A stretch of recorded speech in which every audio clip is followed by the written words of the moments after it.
पाँच गाठ हरदी पाची सबीड़ा पान जी दुल्हा थामावेला दुल्हन के हाथ जी दुल्हा थामावेला।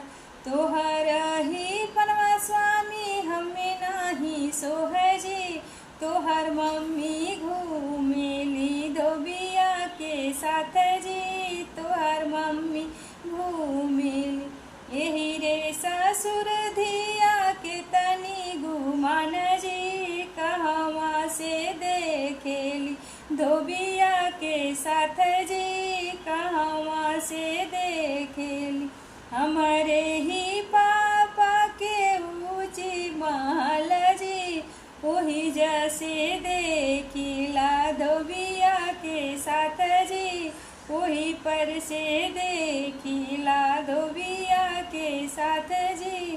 पाँच गाठ हरदी पाची सबीड़ा पान जी दुल्हा थामावे दुल्हनिया के हाथ जी दुल्हा थामावे दुल्हनिया के हाथ जी।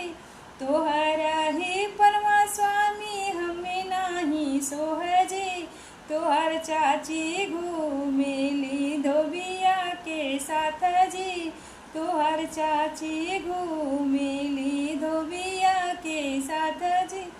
यही रे ससुर धिया के तना घुमान जी कहवा से देखेली धोबिया के साथ जी कहवा से देखेली। हमरे ही चाचा के महलिया टरिया जी वही पर से देखिला धोबिया के साथ जी वही पर से देखिला धोबिया के साथ जी वही पर से देखिला।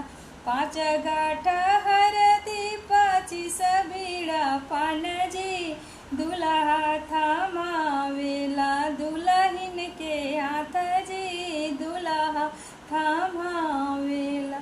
तोहर ही पनवा स्वामी हमें नाही सोहजी तोहर बहिनी घूमेली धोबिया के साथ जी तोहर बहिनी घूमेली धोबिया के साथ जी तोहर बहिनी घूमेली।